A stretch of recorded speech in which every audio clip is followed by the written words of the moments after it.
Immer wieder erhalte ich Anfragen wie folgende.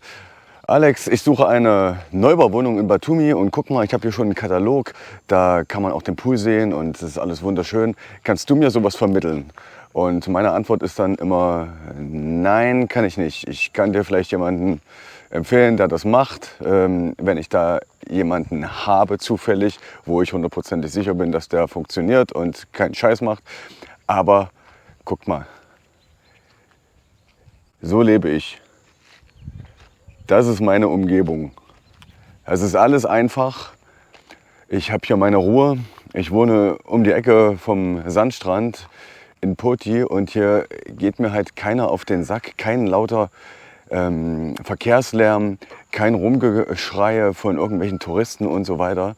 Keine Hochhäuser, nichts dergleichen. Und ich bin ja bewusst hier. Und ich bin bewusst nicht in Batumi. Und ja, ab und zu bin ich mal 1, 2 Tage in Batumi.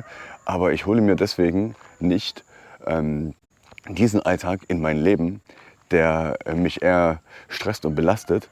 Und deswegen lehne ich das ab. Deswegen gehe ich nicht tagelang nach Batumi und suche irgendwelche Wohnungen in irgendwelchen Hochhäusern, die ich nicht leiden kann, wo ich absolut keinen Bock drauf habe, mich dem Lärm auszusetzen, dem Stress, dem Stau und all den Sachen, die mir auf den Sack gehen.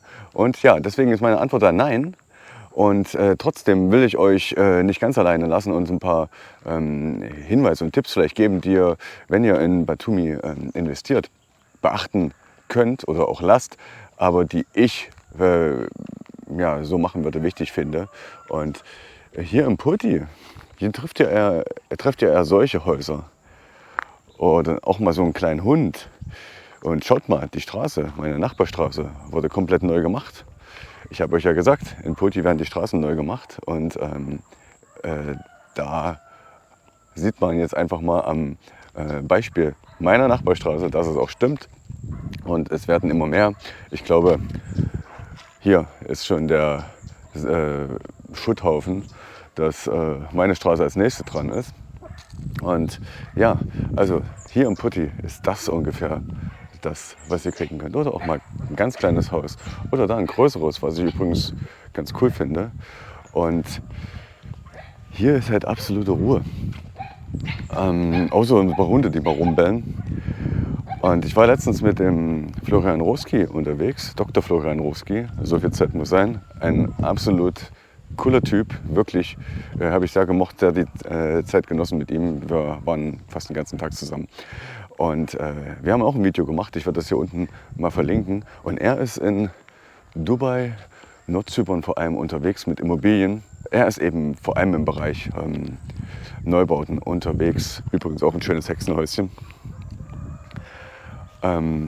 Und ja, das ist eben genau die Welt, die nicht so mein Ding ist, aber eben seins und jeder Mensch ist anders.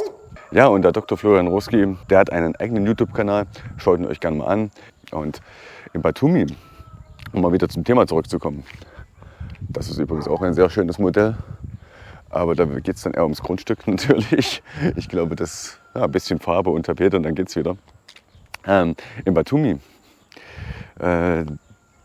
da würde ich vor allem die Finger von, also ich persönlich, kann ja jeder anders sehen, die Finger von irgendwelchen Neubauwohnungen lassen in Katalogobjekten, in irgendwelchen schön dargestellten Projekten, die einen das ja, Blau vom Himmel versprechen. Und das passiert halt oft in Batumi.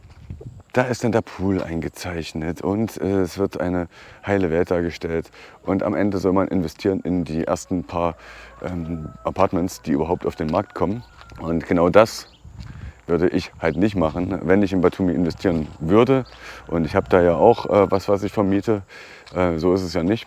Dann würde ich nicht in die ersten Apartments investieren eines Projektes, sondern wenn dann überhaupt in die letzten. Also wenn absehbar ist, dass alles schon fertig ist, wenn der Fahrstuhl schon läuft, sage ich mal so, wenn die ersten Leute hier mal noch ein paar Eindrücke von dem, was ihr am Poti kriegen könnt,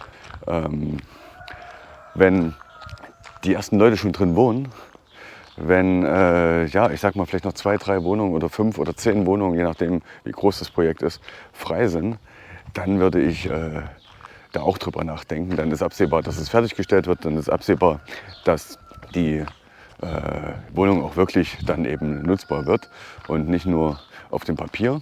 Es wird euch nämlich immer erzählt, ja, in 1, 2 Jahren ist es fertig und dann könnt ihr richtig viel Geld verdienen. Und jetzt, wo ihr als quasi erste Investoren da reinkommt, dann habt ihr einen ganz niedrigen Preis. Das ist ganz günstig. Und ich habe darüber auch mal mit jemandem in Batumi geredet, ich sage jetzt keinen Namen, und er hat dann halt einen anderen Ansatz. Er meinte, aber dann liegt ja die größte Rendite. Man sollte ja dann schon danach gucken, dass die größte Rendite drin ist. Und ich denke mir, ja, okay. Und während ich mir denke, ja, okay, sehe ich diese geilen Kaktus, wie nennen sich die? Kaktusfeigen? Ich finde die voll cool. Guck mal. Ich muss mir dann nachher mal ein paar holen. Erst mal fragen, ob ich darf, aber bestimmt. Und Handschuhe anziehen, die stacheln nämlich. Und sind sehr lecker, soweit ich weiß. Ja, jedenfalls, ich denke halt, okay, das kann sein. Und wenn die Rechnung klappt, dass alles so fertiggestellt wird, wie es gesagt wird, dann ist das auch so. Aber ich habe selber noch kein Projekt gesehen in Batumi, was zur angedachten Zeit fertiggestellt war, was so wie versprochen auf den Markt gekommen ist. Ich habe auch noch kein Objekt gesehen, wo der Pool gleich fertig war. Also zum Beispiel im Opi City, was ja schon ewig auf dem Markt ist, da gibt es immer noch keinen Pool. Und der war ja nun auch eingezeichnet. Die Bilder haben sie jetzt mittlerweile weggemacht. Die hingen früher noch am Bauzaun draußen dran. Und nur mal als anderes Beispiel, neben der Wohnung, die ich vermiete, steht ein Haus, das stand, seitdem ich denken kann, im Rohbau. Also immer nur, sah halt aus wie ein Parkhaus, also ohne Fenster, einfach nur Fläche, ja, und bloß halt ohne Auffahrt. Und jetzt haben sie da ein paar Fenster reingemacht. Ich glaube, das hat den Bauträger gewechselt. Also jetzt jemand da ist, der sich darum kümmert, oder der andere ist pleite gegangen. Ich weiß es nicht. Und man muss sagen, wir reden jetzt einen Zeitraum von fast 5 Jahren. Also fast 5 Jahre war da halt nur Rohbau. Und irgendwie gab es da früher auch schöne Bilder dran am Bauzaun. Und ich habe mir auch den Katalog angeguckt, weil ich fand das interessant. Ich fand das eigentlich geil. So direkt am Meer und so und wunderschön. Also wenn man jetzt die Bilder sieht, wie es werden sollte. Und irgendjemand hat denen ja auch gesagt, wenn ihr dann das habt und wenn es fertig ist, dann ist das so und so und dann könnt ihr die Rendite erwarten und so weiter. Genau diese Gespräche sind mit Sicherheit auch gelaufen damals. Und was ist daraus geworden? Soweit ich denken kann, fast 5 Jahre. Fast 5 Jahre gar nichts. Und ich weiß ja nicht, wie lange das vorher schon so aussah. Kann ja auch sein, dass es schon mal 5 Jahre so stand. Aber reden wir einfach mal nur über 5 Jahre. 5 Jahre habt ihr dann also investiert und nichts passiert. Und ihr wisst noch nicht mal, ob es fertig wird. Ob es vielleicht irgendwie eine Bauruine wird, weil der Investor pleite geht. Oder der Bauträger pleite geht und ihr sitzt einfach nur da und habt euer Geld irgendwo geparkt, wo es gar keine Rendite gibt und wo ihr nicht mal wisst, ob ihr überhaupt wieder was von eurem Geld zurückkriegen könnt, weil verkaufen könnt das ja schlecht und vermieten erst recht nicht. Und das sind halt die Risiken und wie ich das in Batumi sehe, ist das halt ständig so. Und darauf hätte ich halt keinen Bock und das will ich auch niemandem empfehlen, weil ich hinterher dann derjenige bin, der Arsch bin, der dann gesagt hat, kauf doch das und kauf doch das. Nee, mache ich nicht. Ich habe einfach nur Bock hier, wenn jemand hier nach Poti kommen will oder Umgebung, dem mir was zu suchen, dann sage ich halt auch ganz klar, guck mal, da hinten in dieser in diesem Schuppen, ist ja nicht verfallen, das ist ja neu gebaut, da leben immer die Schweine. Und wenn ihr das sehen könnt, davor liegt so ein fettes Schwein. Das ist so eine ganze Familie und die gehen ja immer spazieren. Wo war ich stehen geblieben, bevor ich zu den Schweinen kam? Ach ja, hier in Poti gibt es halt eher so Einfamilienhäuser.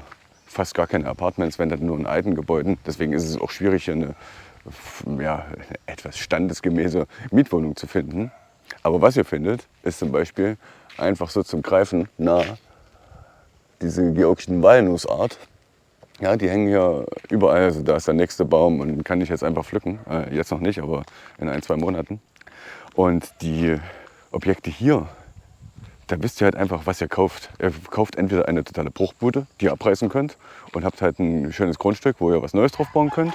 Und da habe ich mittlerweile auch Kontakte, die auf ein Grundstück ein Haus bauen können. Oder halt, ihr habt ein Haus gekauft, was noch halbwegs zu sanieren ist. Da habe ich auch mittlerweile viele Kontakte, die das können. Oder ihr kauft halt ein Haus, was schon ordentlich ist. Und da sage ich immer von vornherein, Obacht, ja, was ordentlich aussieht, heißt in Georgien nicht zwangsläufig, dass es ordentlich ist. Es ist jetzt auch gar nicht so leicht zu überprüfen, ob das alles immer richtig gemacht wurde und so. Wenn ich jetzt weiß, da hat halt ein Handwerker daran gearbeitet, der grundsätzlich gut ist, dem ich vertrauen kann, dann würde ich das so sagen. Aber ich würde jetzt nie sagen in Georgien, guck mal, das ist deutsche Qualität, das ist europäische Qualität, das ist irgendwie so, dass man sofort sagen kann man von der Stange kaufen, gibt es keine versteckten Mängel, keine Sachen. Also hier in Georgien könnt ihr davon ausgehen, dass auch wenn es schön aussieht oder vielleicht sogar gerade dann auch oftmals oder vielleicht sogar immer irgendwelche Sachen eben nicht so sind, wie ihr euch das in eurer deutschen Blase so vorstellt. Ja, oder es interessiert dann hinterher auch keinen mehr. Ich denke mal, es gibt sicherlich irgendwelche Sachen, die man dann vor Gericht bringen kann, aber viel Spaß. Ich hätte keinen Bock drauf. Von daher wäre hier mein Ansatz eher, zahlt noch einen schmalen Taler, holt euch eine Bruchbude und baut was Eigenes drauf oder holt eine Bruchbude, die noch relativ gute Substanz hat und saniert die. Kauft nicht für viel Geld irgendwelche schönen Immobilien, ja, die schick aussehen, die irgendjemand vielleicht auch sogar extra für den Verkauf noch schnell irgendwie schön aufgewertet hat. Und das war's. Also hier in Georgien ist es eben oft so, dass man noch nicht mal die Sachen einkaufen kann, die man braucht, um was wirklich vernünftig zu machen. Zum Beispiel hatte ich in Batumi mal ein Problem, dass sich Schimmel gebildet hat, weil davor der Mieter alle Fenster abgeklebt hat und nie gelüftet hat und dafür aber auch seine nassen Sachen drin getrocknet hat in der Wohnung. Ja, das über 2 Monate hinweg oder so. Und dann war an der einen Wand, wo die Sachen standen, hat sich Schimmel gebildet. Ja, okay. Ich habe mir gedacht, kaufe ich halt erstmal Alkohol, also Spiritus, mache den Schimmel ab. Und danach halt Kalkputz drauf und eine atmungsaktive Farbe, also was Mineralisches, Silikat oder so. Und gesagt, getan. Ja, als ich nach Spiritus gefragt habe, haben sie mich gefragt, ob ich Wodka will. Okay. Hat jetzt ein bisschen wenig Alkohol, aber das habe ich denen jetzt nicht gesagt. Dann hätten die mich noch mal ein bisschen blöder angeguckt, hätten mir Cha-Cha gegeben vielleicht oder so, keine Ahnung. Wäre vielleicht auch gegangen. So, dann habe ich nach 1,5 Tagen Rumfragen Kalk gekriegt, nachdem sie mir Gips andrehen wollten, weil sie sagen, das sieht auch weiß aus. Musste ich ewig rumrennen, ewig rumfragen, habe ich schon fast aufgegeben. So, dann habe ich den Kalk dran gebracht. Dann wollte ich los, warum habe ich es nicht gleich gemacht? Naja, egal, keine Warum-Fragen. Und wollte mir einfach diese Silikatfarbe holen. Gab es nicht, nirgendwo. Ich sage immer Silikat, Silikon, ja, haben wir. Nein, kein Silikon. Plastik, nein. Silikat, mineralisch. Haben sie gar nicht verstanden. Haben die Facharbeiter in den Baumärkten nicht verstanden, was ich meine. Guck mal hier, das sind unsere neuen Nachbarn, die Kleinen. Hallo Hund, wie geht's dir so? Ein bisschen ängstlich? Ja, haben sie zumindest nicht verstanden. Und ich habe wirklich 2 Tage gesucht. Nichts, ich habe keine passende Farbe dafür gefunden und am Ende, weil mir nichts anderes übrig blieb, irgendeine Farbe drauf gemacht, wo ich dachte, die ist so wenig abdichtend wie möglich, weil das war immer ihr Verkaufsargument. Wenn du Silikon drauf machst, dann bleibt das ja draußen, der Schimmel, weil dann dichtet das ja ab. Genau, so wird es sein. Und das ist ungefähr die Qualität der Antworten, die ihr hier am Baumarkt kriegt. Dann könnt ihr euch auch ausdenken, wie die Qualität manchmal der Arbeiten sind, die ihr hier so kriegt, wenn ihr auf dieser Basis eben weiterdenkt. Und dann wisst ihr eben auch, wie wahrscheinlich die Sachen gemacht wurden, die so schön sind in eurem schönen Objekt, was ihr euch vielleicht kaufen wollt, weil es so schick aussieht und eben auch ein bisschen mehr Geld ausgeben wollt. Kann gut gehen, muss nicht. Ich sage euch das nur, weil wenn ihr jetzt hier euch was kauft und ihr vielleicht sogar herzieht und dann ist das scheiße, dann geht ihr mir immer auf den Sack und sagt, ey du Arsch, das habe ich nicht gewusst, du was weiß ich, was ihr euch dann einfallen lasst. Und da habe ich keine Lust drauf, weil ich habe jetzt hier mit einigen Leuten, die vorher auch Kunden waren von mir, ein mittlerweile ein freundschaftliches Verhältnis, wo wir zusammen irgendwie rumhängen und so. Und da habe ich halt keinen Stress. Genau deshalb, weil ich denen nicht irgendwelche alten, abgelatschten, nicht verkäuflichen Immobilien in irgendwelchen ja, Apartmenthäusern verkaufe in Batumi, die einfach nie fertig werden, sondern wir gucken halt, was brauchst du, suche irgendwas raus und dann begleite ich halt beim Kaufprozess. Und wenn ihr eben auch bei anderen Sachen Begleitung braucht, wie zum Beispiel Bankkontoeröffnung, Businessgründung und so weiter, werdet ihr auch nicht die Ersten und werdet ihr auch wahrscheinlich nicht die Ersten, denen ich hinterher noch in die Augen gucken kann. Und ja, jetzt kann ich mir mal wieder in die Augen gucken, weil ich habe endlich wieder ein Video gemacht. Manchmal habe ich einfach ein paar andere Prioritäten. Und es ist nach wie vor nicht mein Hauptjob. Nach wie vor kann ich auch gut ohne YouTube leben. Von daher bitte verzeiht es mir auch, wenn ich nicht einfach mit jedem kostenlos durch die Gegend laufe, wie manche das so denken, die mir schreiben, ja, kannst du mit mir mal hier 2 Tage da und da hinlaufen? Und ich sage, ja, kann ich machen. Kostet aber Geld, weil ich verzichte ja dafür auch im Gegenzug auf Geld, was ich woanders verdienen könnte. Und dann sind sie immer sauer. Ja, wie kannst du nur? Und ich denke, okay, aber keine Ahnung. Wie hast denn du deine Rentenansprüche erwirkt? Hast du da irgendwie für lau gearbeitet oder erzähl mal? Interessiert mich jetzt einfach mal menschlich. Ja? Wenn man befreundet ist, und das ist auch halt oft so, dass es dann später kommt, dann ändert sich die Sache natürlich. Aber wie gesagt, in dem Sinne, ein schönes Wochenende.